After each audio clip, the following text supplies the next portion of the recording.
Welcome to Om Sri Ganapati channel. విఘ్నులైన పెద్దలకు, నా ప్రియమైన సబ్స్క్రైబర్స్కు మరియు నూతన ఔత్సాహికులకు నా హృదయపూర్వక నమస్కారములు. ఈవేళ మనం చక్కటి అంశంతో ప్రయాణిద్దాం. దాంపత్య జీవితం. దాంపత్య జీవితం యొక్క విశిష్టత ఏమిటో తెలుసుకుందాం. మానవ జీవితంలో ఉన్నతమైనది, శ్రేష్టమైనది, లోక కళ్యాణమైనది, ఆదర్శనీయమైనది, పవిత్రమైనది దాంపత్య జీవితం. పెళ్ళిళ్ళు స్వర్గంలో నిర్ణయించబడతాయి అంటారు. దాంపత్య జీవితం అన్నది మగాడికి మగువకి ఓ అందమైన అనుభవం, విహరించే ఓ మధురమైన ప్రపంచం, ఆరాధించే పూజించే దేవులకు మొక్కే మృక్కులకు ఫలితం దాంపత్య జీవితం. దాంపత్య జీవితం అన్నది ఒకరి అభిష్టాలను ఒకరు గౌరవించుకోవడం, చక్కటి నిర్ణయాలతో బంగారు భవిష్యత్తును ఏర్పాటు చేసుకోవడం. దాంపత్య జీవితంలో నూతన వధువరులుగా పెళ్లి అనే మంగళసూత్రం ఆధారంగా సరికొత్త జీవితానికి మంగళ వాయిద్యాలతో, అగ్నిహోత్రం, వేదమంత్రాల సాక్షిగా, పంచతత్వాలు, సకల దేవతల ఆశీర్వాదంగా, తల్లిదండ్రులకు పుణ్యబలంగా, గర్వంగా, బంధుమిత్రులకు సగర్వంగా, అరుంధతి నక్షత్ర వరంగా విరాజిల్లే దాంపత్య జీవితం ఓ సుమధుర భరితం, ఆనంద చరితం.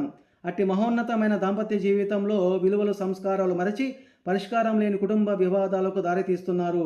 దాంపత్య జీవితంలో వధువరులుగా మీరు తెలుసుకోవలసింది, నేర్చుకోవలసింది, అధ్యయనం చేయవలసింది, అవగాహన పెంచుకోవలసింది, ఆచరించవలసింది దాంపత్య జీవితం యొక్క విశిష్టత, సౌలభ్యత, మానవత్వ విలువలు, గౌరవ సంప్రదాయాలు. ఈ నవీన నాగరికతలో దాంపత్య జీవితం అనేది 3 ముచ్చట్లు 6 అగచాట్లుగా కొనసాగుతున్నది.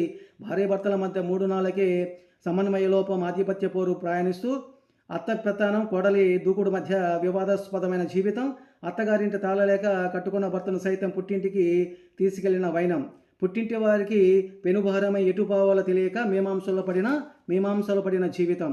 దాంపత్య జీవితానికి చెప్పే నిర్వచనం: మానవ జీవితంలో పెళ్లి అనేది ఎంతో ముఖ్యం. పెళ్లికి కారణమైన ఇరువురు కుటుంబ సభ్యులు ఎంతో కీలకం.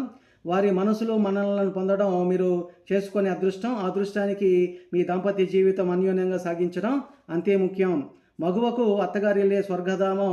ఏ స్త్రీకైనా పుట్టినిల్లు అన్నది ఓ తోడు, అండ మాత్రమే. అత్తగారిల్లే మీ నిజమైన జీవితం.